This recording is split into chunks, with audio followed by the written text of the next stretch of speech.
please subscribe and don't forget to press the bell icon to get notified whenever we upload a new video. Well, it's been a news-heavy Friday. These were some of the headlines we were tracking. This is the show where our team at CNBC TV18 gets you all the top stories of the day. I'm Ronajoy. But first, let's get you the big story this evening, a story that could potentially weaken the third pillar of the Indian democracy.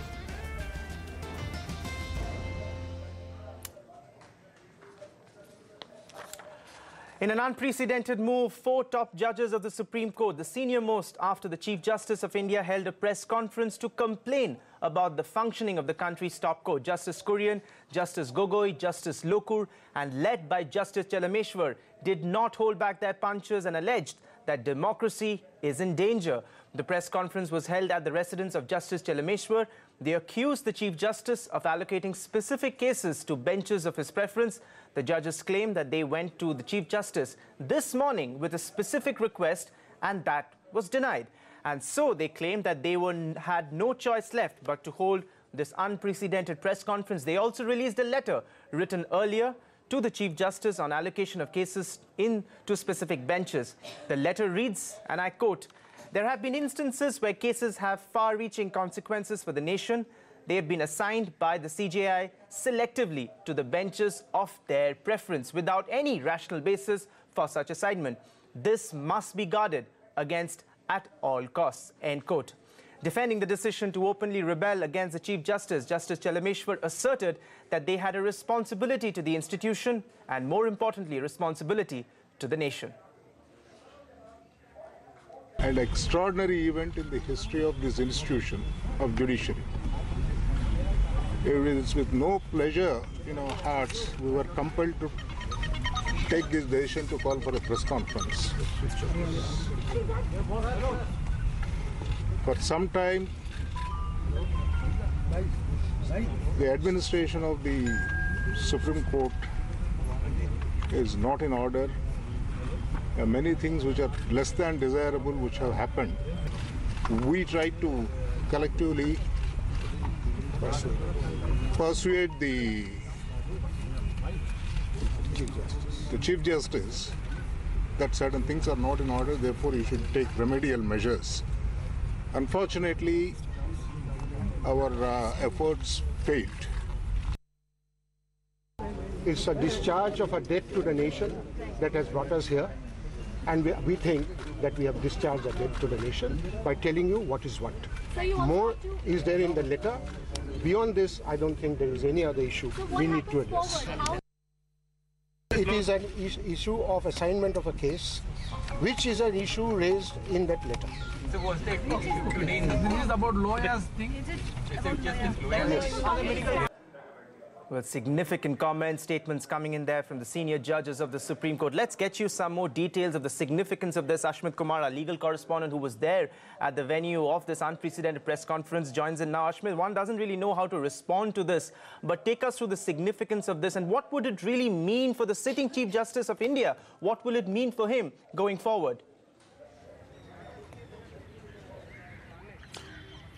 Well, all eyes clearly, as you pointed out, are on the Chief Justice of India. But what's important is that unlike the last time when there were questions raised about judicial corruption at the highest level, unlike the previous time, this time there is a solemn silence maintained by the Chief Justice of India. As of now, no formal reaction coming in from the Chief Justice, no formal reaction coming in from the Supreme Court with respect to this outburst. Now, speaking of what happened earlier this afternoon in terms of the 4 judges coming together, keep in mind that the 4 of them constitutes the entire strength of the collegium minus the Chief Justice of India, and this is in some ways can be construed as perhaps a mutiny of sorts amongst the top judges, the apex court judges, making their position very clear, led by Justice Chalameshwar, that they have expressed a number of concerns with respect to the administrative functioning of the apex court, and that they have been left wanting, that the responses from the CJI have raised more questions than answers, and primarily these concerns have primarily got to do with the assignment of cases. That is one basic objection that comes across by way of the 7-page letter that was made public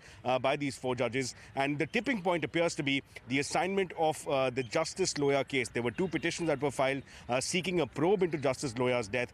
The assignment of those 2 cases today appeared to be the tipping point. Just this morning is when the 4 judges had approached the apex court, had approached the CJI, and no favorable response had been received. And subsequent to that, they decided to address the media. On their stance, they were very, very clear that they are making it public after there were no efforts, after the efforts with the CJI have bore no fruit. And at this time, they believe it's important to take this conversation elsewhere before the nation. Back to you. All right. All right, Ashmit, thanks for those details, but we'll have to now go in because I think Mr. Nandan Nilekani is speaking on the Infosys Q3 numbers. We'll try and cut in to Nandan Nilekani. Rajesh, and we hope you continue to work with us in different ways in the future. So that was the second thing. The third thing was that, as you know, some time back, to aid, to sort of work with the CEO, we had created a committee of directors, which was to sort of provide support to the CEO. That committee, now that Salil has come and he's here, that committee has been dissolved with effect from Jan 12. So that's also done.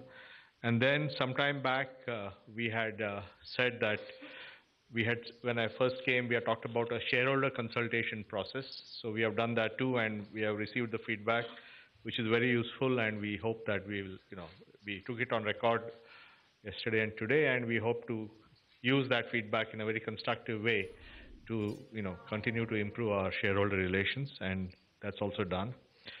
There are just 2 points I want to also talk about, which I think are very important. First of all, I want to congratulate our finance team for pulling off an absolutely flawless buyback.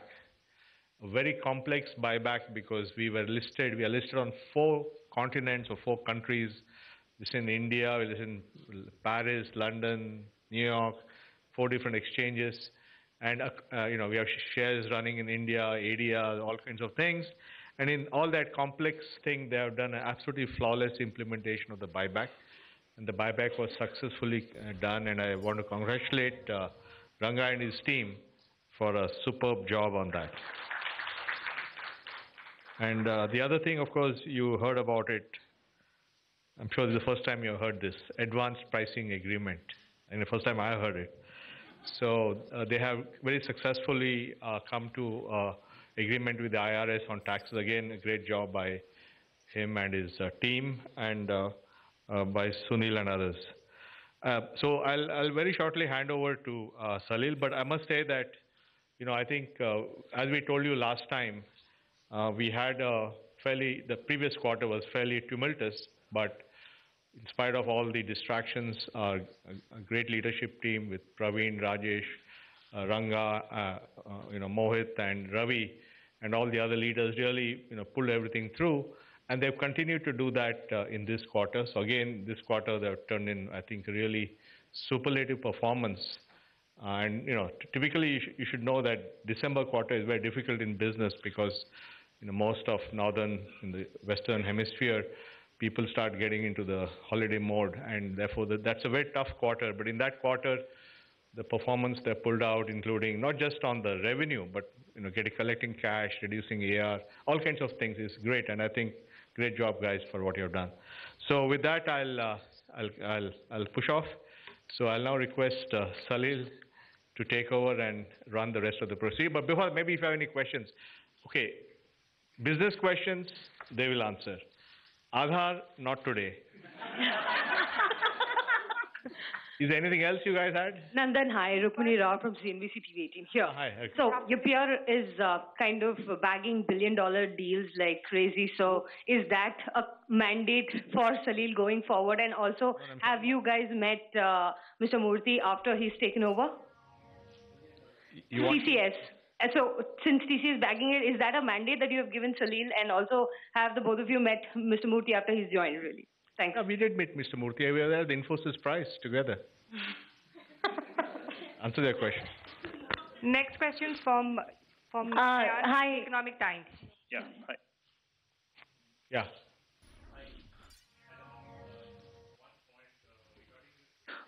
shareholders consultation. You just said the board has taken on record the feedback. Can you tell us some points, some interesting points from this consultation that they are convinced with this, with the new management, and whatever, some interesting points if you've got? No, I think it was a very exhaustive thing. They talked about what we are doing very well, what we could do better. And I think we are taking those learnings. In fact, Salil has mentioned that sometime in April, Infosys plans to have an investor day. And we'll use that opportunity to sort of use the feedback we got to put forth our point of view. And shareholder consulting again was done by under leadership of Ravi Venkatesan with Sandeep and others. That again was done very flawlessly. This is Sankalp from Reuters. Just want to ask, sir, when are you going to board if there's a possibility of that with Rajesh leaving in any which ways? There are sort of, demands for that from some of your former executives.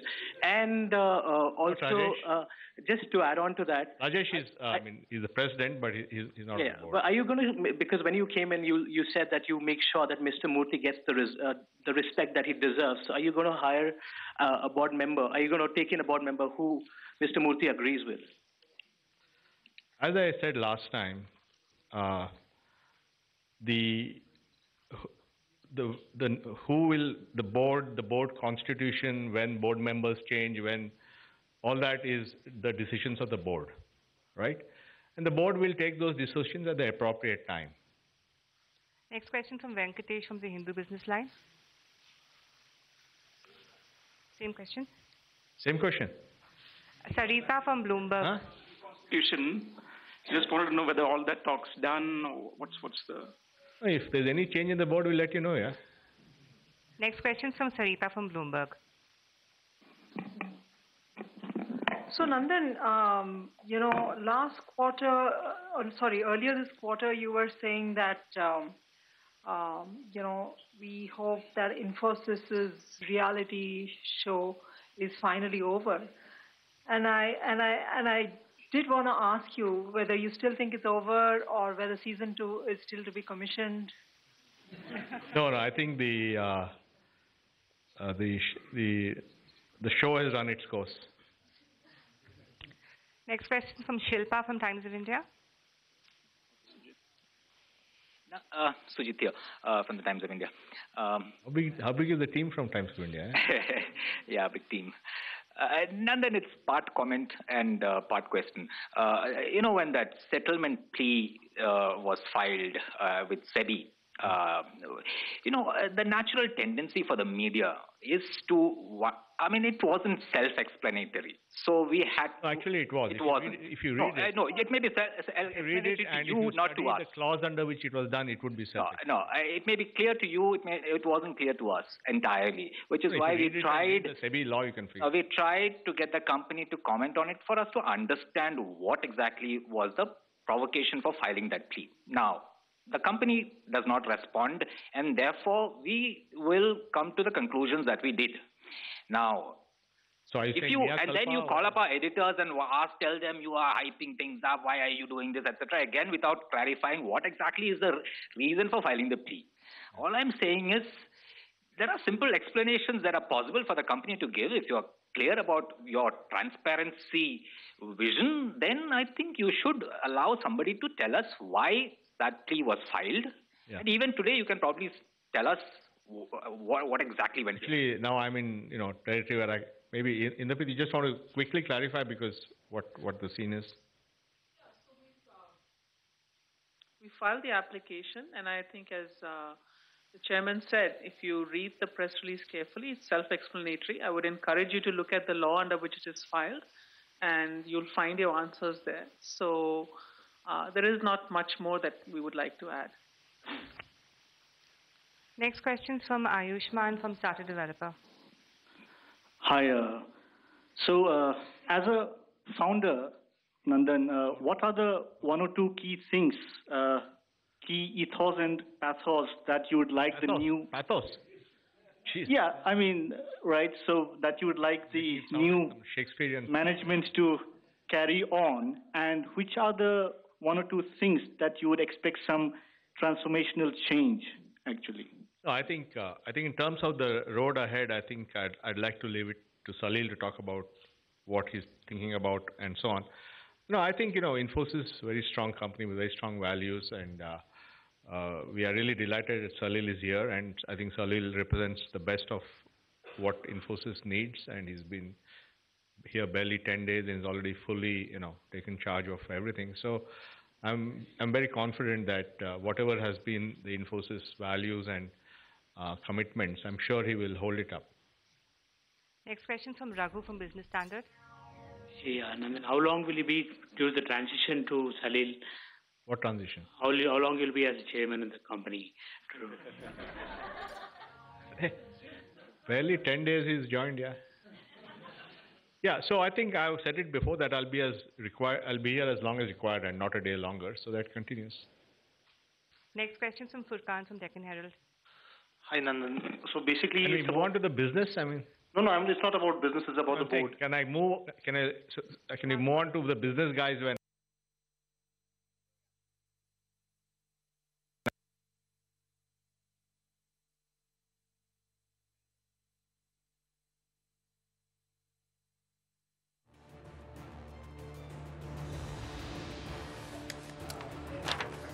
All right, that was the non-executive chairman of Infosys, Nandan Nilekani, speaking with reporters soon after their numbers, the Q3 numbers came out. We need to slip into a break, but after we return, we will go back to the big story. But I think we will have to cut back in again to the Infosys presser. Nandan Nilekani speaking. Sorry, I have a question. Oh, Question, sir. On what now? No, not Aadhaar. I'm done. Yeah. So I just want to understand, I mean, in a follow-up to Raghu's question, is it taking longer than expected or, shorter than expected for things to settle down from the time you came as chairman? Do you see things stabilizing now with a permanent CEO getting appointed? It's already settled down. It's absolutely stable. And I think we have moved very quickly. We have great stability. We have a new CEO. We have management in place. We have done one strategy refresh. Now Salil is going to review that and take it forward. I mean, what else you want? Tell me, really, what else you want in quote unquote in the... Oh, no, we are just trying to figure out the timeline of your tenure as chairman, that's all. And Nandan, Sajid here from Bloomberg Quint. On the issue of shareholder consultation, will you be in the culture of transparency, putting out all the shareholder feedback on your website as you've been doing? I think the feedback is for the board and the organization to get better. So I don't think there's any particular plan to put it up on the thing. Okay, great. So now with that, I'll request our new CEO, Salil Parekh, to take charge and run this event, and I won't be coming again here, I think. So all the best.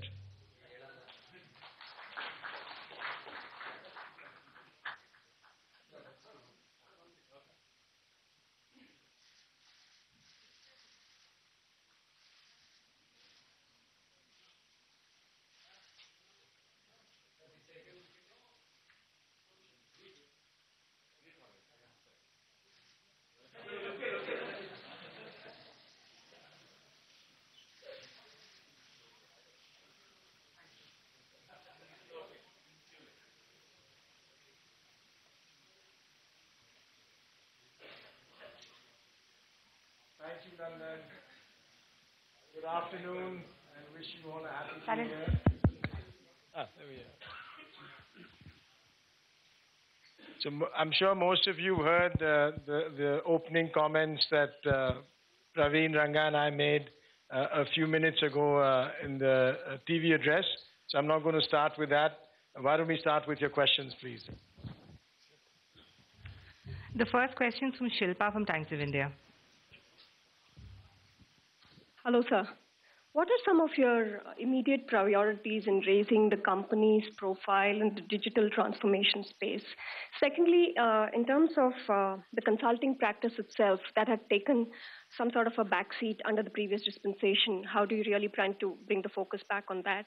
And third, in terms of the organizational change, now with Rajesh Krishnamurthy moving out, Will Mr. Ravi Kumar take on more responsibilities? Will it be split between the BFSI and non-BFSI? You've also seen some more churn at the president level. So on the digital or consulting question, I think the thinking today is we've started the strategy refresh that Nandan had initiated. I've launched this exercise of review along the 4 pillars. We want to drive that through over the next 3 months, and from that develop what our go-forward approach is. We are very clear in any case that the market has evolved and digital is a critical element of that market. So that'll be center stage to it. Equally with consulting, in terms of the focus, we see a lot of the buying in the business today, which is CIOs buying, but also business users buying. And to have such a foundation of consulting is a help and a benefit for us. In terms of the performance of the consulting, we can talk about that separately. I'll request Praveen to address it. But in terms of the focus, that's what the focus is. What were the other points? With the portfolio, I'm in the process of reviewing where that portfolio goes. All of those individuals, I'll work with them directly in the coming days and weeks, and then over time reassign where that portfolio goes. Okay, thanks. Next question from Furkan from Deccan Herald. Hi, Salil. Congratulations for your appointment. So I'll begin with, because one of the most talked about thing last year about Infosys was the relationship of the CEO, then CEO Vishal with founders. How do you plan to approach that relationship so as to make things smoother than they were earlier? And coming to this thing, APA, we can see a stupendous jump in the profits of the company, 38%. And if we exclude that APA part which has come into play, which has adjusted into the net profit, still the company has beaten the market expectations by notch, almost 5 percentage points. What has company done differently, given that it's the third quarter where we see the sequential decline usually? Company has shown profits in this quarter. What has company done differently to beat the market expectations? And can we have reskilling update as well? Sure. I think the question about the relationship with the founders, this is a company that is a phenomenal company. It was started by really people who had tremendous vision. They had created something which I think will last a very long time. Everything I've seen in the company reconfirms that for me. My hope and expectation will be to be connected with the founders in the sense of the original people who started the company and pay respect to them in that light. Beyond that, any other interaction. Well, that's Salil Parekh, the new CEO of Infosys, speaking with reporters soon after releasing their Q3 numbers. We need to wrap up this edition of Reporters Diary. Thanks very much for watching.